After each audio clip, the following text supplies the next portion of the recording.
Tolony zavakanto kosa indray dia efa vonona tanteraka ireo mpanankato hiatrika antsehatra ilay hetsika goavana karakaraina etsy amin'ny CCSK ny tolakandro ny alahady fa 2 ny volana ho avy izao. Nampitondraina ny lohateny hoe tsiaro ny lasa moa izy ity iarahana amin'ireo mpanakanto azo lazaina fa efa taloha ihany. Ny akon'izay.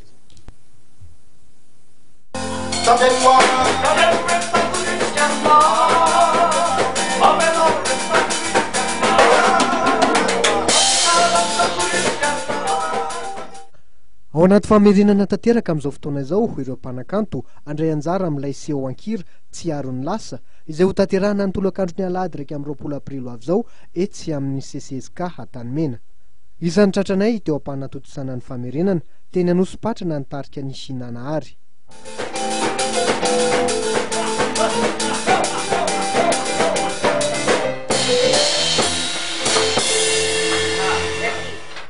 Na dia ela tsy niseho an-tsehatra aza nitarika ny Nanahary dia nilaza fa vonona nitondra ny tsara indrindra avy aminy mandritra io fampisehoana io.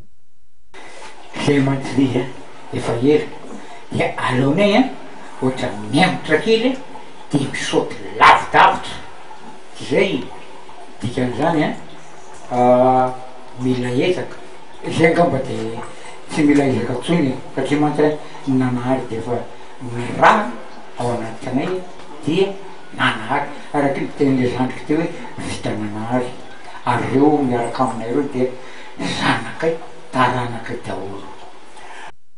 Hiakatra tsehatra mandritra ny tsiaro ny lasa ihany koa Abel Ratsimba sy nitarika ilay frère Arthur amin'ny alahady avy izao.